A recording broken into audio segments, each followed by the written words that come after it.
Hello, hello, hello. Welcome back to another exciting episode of Just English with Emily. I am your host, Emily, and I am so happy to be here with you. Hello, everyone. I am Michael. It is wonderful to learn with you all today. Before we jump into today's lesson, please remember to click the subscribe button and like this video so we can keep making free English lessons for you. Yes, please subscribe.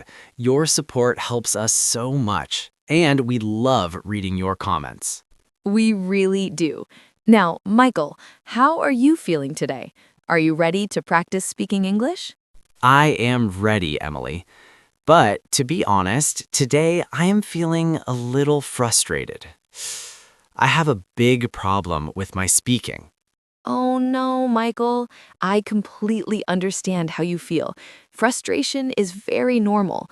What is the problem? Well, I can read English perfectly.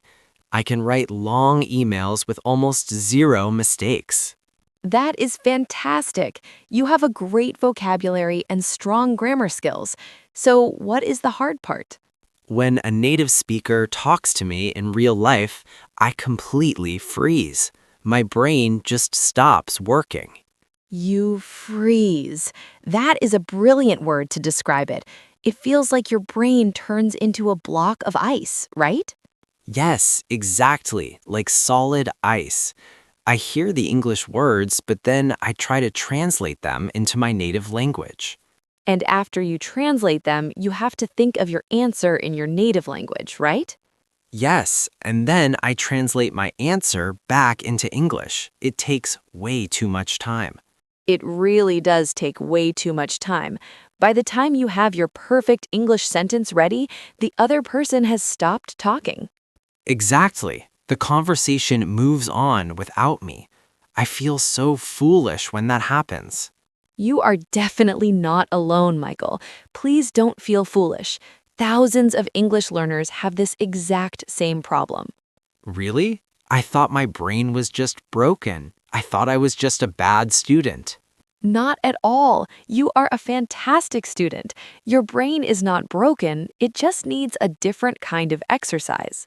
A different exercise, like running or lifting weights at the gym? Exactly like that. Speaking English is not just about memory or reading books, it's a physical workout for your brain and your mouth. A physical workout. That sounds exhausting, but also very interesting. Tell me more, Emily. Think of it like a brain gym. You have to train your brain to react quickly, just like a professional athlete trains their body. I want to be an English athlete. I want to be strong and fast. How do I join this brain gym? I am going to be your personal trainer today. I am going to give you 3 daily habits to build your English muscles. Okay, Coach Emily. What is the first exercise in our brain gym today? Habit number 1 is a very famous and powerful technique. It is called shadowing. Shadowing, like a shadow on the ground when the sun is shining brightly. That is a wonderful connection. Yes, when you walk, your dark shadow follows you exactly everywhere you go. So, how do I do that with English? Do I walk behind someone and follow them? Please don't follow people on the street. You follow their voice. Ah, I understand. I follow their words. Yes, shadowing means listening to a native speaker and repeating exactly what they say immediately. Immediately, like an echo in a large cave, or maybe like a parrot? Like a parrot is the perfect way to describe it. You do not stop to think, you just copy the sounds quickly. But, Emily, if I don't stop to think, how do I learn the grammar rules? That is the secret, Michael. Shadowing stops you from overthinking the grammar. It builds muscle memory. Muscle memory. Can you explain those two words simply for me and our listeners? Of course, muscle memory means your mouth remembers how to make the English sounds without your brain having to think about it. Ah, like riding a bicycle or driving a car. You don't think about the pedals, you just do it automatically. You explained that beautifully, Michael. Yes, we want your mouth to speak English automatically, just like riding a bike. Okay, I really want this muscle memory. Can we practice this shadowing technique right now? I would love to. I am going to say a simple sentence. I want you to repeat it exactly how I say it, right after me. Okay, I'm ready to be your parent. Give me a sentence. Here we go. I'm going to the store. I'm going to the store. Excellent. Now let's do it a little faster with more natural rhythm. I'm going to the store to buy some milk. I'm going to the store to buy some milk. Michael, that was fantastic. You copied my rhythm perfectly. You sounded so natural and relaxed. Thank you, Emily, because I wasn't thinking about the grammar. I just focused on the music of your voice. The music of your voice. What a beautiful phrase. That's exactly how shadowing works. You focus on the melody. Should I do this exercise every single day? Yes, just 5 or 10 minutes a day is perfect. You can shadow podcasts, YouTube videos, or audiobooks. I will definitely shadow our podcast. It will be great practice. Listeners, it's your turn to practice now. Yes, listeners, I am going to speak a few sentences slowly. I want you to shadow me right now out loud. Speak out loud in your room, everyone. Don't be shy. Copy Emily's music and rhythm. Ready? Say this immediately after me. I am learning English. Did you say it? Great. Let's do another one. Here's the next one. I practice every single day. Good job. Shadow her voice perfectly. One more, Emily. Here's the next one. My speaking is getting better and better. Wow, I know they did a great job. Shadowing is actually really fun. It feels like a game. It is fun and it's incredibly powerful. You're literally training your mouth to move in English. Okay, Coach Emily, my mouth is warmed up. What is habit number 2 in our brain gym? Habit number 2 is another amazing trick. It is called narrating your life. Narrating, like the voice in a documentary movie that explains what the animals are doing? Exactly like that. You are going to be the famous narrator of your own life. We also call this the inner monologue. Monologue. Mono means one, right? So it's a long conversation with only one person? That is a brilliant breakdown of the word, Michael. Yes, a monologue is talking to yourself. Emily, you want me to talk to myself out loud. People on the street will think I'm crazy. I completely understand why you feel that way. It sounds a little silly, but you don't have to do it in public. Oh, good. So I should do it when I'm alone in my house or in my car. Yes, your house or your car are the perfect places. You must talk to yourself out loud about what you are doing right now. Can you give me a clear example? How do I narrate my life? Imagine you are waking up in the morning. You stand up and say, I am walking to the bathroom. I am brushing my teeth. The toothpaste is cold. I'm looking in the mirror. Like that? That is absolutely perfect, Michael. You are describing your actions as they happen in real time. But Emily, those are very simple sentences. How does that help me become fluent and speak fast? It helps because it forces your brain to connect everyday objects with English words instantly. Ah, I see. So when I look at an egg, I don't think of my native language first. I immediately think egg. Exactly. You are cutting the slow translation step completely out of your brain. Let's practice it together right now. Okay, give me a situation and I'll narrate it for our listeners. Imagine you are making breakfast in your kitchen. Ready? Go. Okay, here I go. I am walking into the kitchen. I am opening the fridge. The light inside the fridge is very bright. Beautiful. Keep going. What are you holding in your hands? I am taking out 3 brown eggs. I'm closing the fridge door. Now I'm turning on the stove. You're doing that perfectly, Michael. Turning on the stove is a great natural phrase. What happens next? The pan is getting hot. I'm cracking the eggs into the hot pan. It smells delicious. Wonderful. Do you realize you just spoke in English continuously for 30 seconds without freezing? You're right. I didn't freeze at all. I was just describing the movie in my head. That's the magic of the inner monologue. It trains your brain to find everyday words instantly without translating. But Emily, what if I don't know a word? What if I'm holding a spatula, but I don't know the English word for it? That's a great question.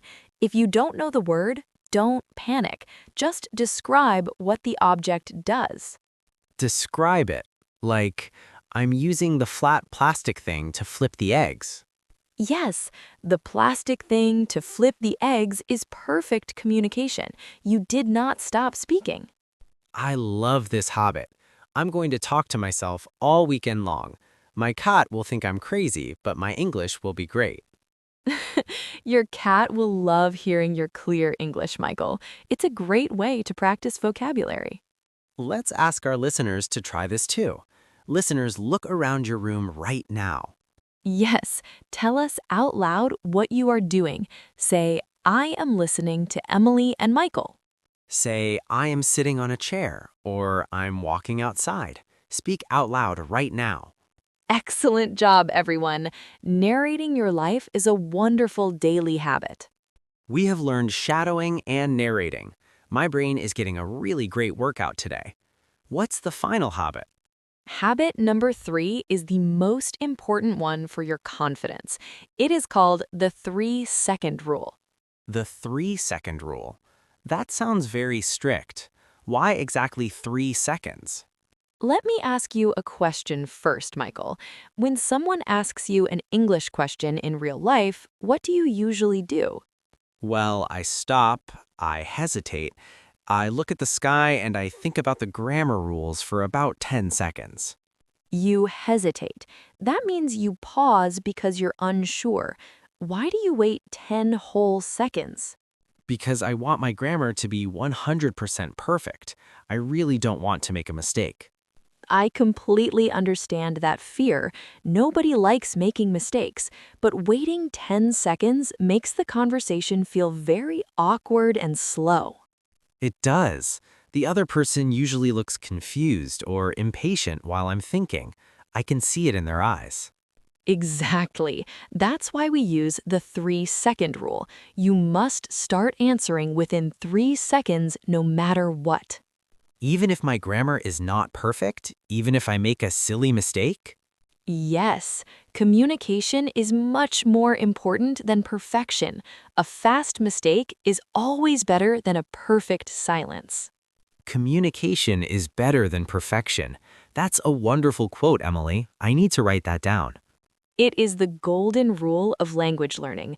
If you wait, you freeze. If you start speaking, the words will flow. Okay, so I hear a question, I count 1, 2, 3 in my head, and I must open my mouth and speak. Exactly. It forces you to trust your brain and your muscle memory. Let's play a rapid fire game to practice this rule. A rapid fire game. That sounds exciting, but scary. How do we play? I'm going to ask you simple questions. You must force yourself to answer me in under 3 seconds. Do not hesitate. Okay, I'm a little nervous, but I'm ready. Hit me with your questions, Coach Emily. Here we go. Michael, what did you eat for dinner last night? I ate chicken and rice with fresh vegetables. Fantastic speed. You made a tiny mistake with I eat, but you fixed it instantly to I ate. Perfect. Thank you. It was scary, but I did it. I didn't stop and freeze. Next question. What is your favorite movie and why do you like it? My favorite movie is The Matrix because it has amazing action scenes. Brilliant. You answered in 1 second. You said it is have, but quickly corrected to it has. I'm so proud of you. I didn't even have time to be scared. The words just came out of my mouth automatically. That's the power of the 3-second rule. You're trusting your muscle memory from our first two habits. This changes everything for me. I usually try to build the whole perfect sentence in my head before I speak. And that's exactly why you freeze. Just start with the first word and your brain will find the rest of the sentence. Listeners, you have to try this game. Next time someone speaks to you in English, do not wait 10 seconds. Just start talking. Yes, embrace the mistakes. Mistakes mean you're trying, and trying means you're learning and growing. If you wait for perfection, you will be waiting forever. That's so true, Michael. Perfection is an illusion. Connection is real. Let's test our listeners with the 3-second rule right now. I love that idea. Listeners, I'm going to ask you a question. You have 3 seconds to start answering out loud. Don't think about grammar, just speak. Ready? What is your favorite color and why do you like it? Go. 1, 2, 3. Keep talking. Explain why. I am sure you all did a wonderful job. Even if you made a mistake, you communicated. Wow, Emily, I have to admit, my brain feels very tired right now. That means you had a truly great workout at the brain gym. How do you feel overall? I feel tired, but I also feel much stronger. I actually feel ready to go out and speak English with real people. That makes me so happy to hear, Michael. You did a fantastic job today. Thank you, Emily. Your extreme positivity is very motivating. Let's review what we learned for our listeners. I would love to. Let's do a rapid-fire recap of our 3 brain training habits. What was habit number 1? Habit number 1 was shadowing. We listen to a native speaker and repeat exactly what they say, like a friendly parrot. Perfect memory. Shadowing builds muscle memory, so your mouth moves without thinking about grammar rules. What was habit number 2? Habit number 2 was narrating your life. We use our inner monologue to talk out loud about what we are doing in our daily routines. Exactly. I am opening the door. I am washing the dishes. It stops you from translating in your head. And what was the final habit? Habit number 3 is the 3-second rule. When someone asks a question, we must start speaking before 3 seconds pass. Spot on, Michael. Communication is always better than perfection. Do not hesitate, just start speaking. These are 3 very practical and powerful tools. I'm going to write them on a sticky note and put it on my bathroom mirror. That's a brilliant idea. Seeing them every morning will remind you to do your brain gym workout every single day. Now we have a fun challenge for our wonderful listeners. Yes, we do. We want to hear from you. Which of these 3 brain training habits will you start today? Will you start shadowing our podcast? Will you start narrating your breakfast tomorrow morning? Or will you be brave and try the 3-second rule the next time you speak to someone in English? Tell us your answer right now. Write it in the comments below. We read every single one of them. We really do love reading your comments. Your progress inspires us so much every week. Thank you all for joining us for this great mental workout today. Remember, your brain is a muscle. It is getting stronger and faster every single day you practice. Your brain is getting stronger every day. Keep practicing, keep making beautiful mistakes, and keep communicating. See you next time. Goodbye, everyone. See you next time.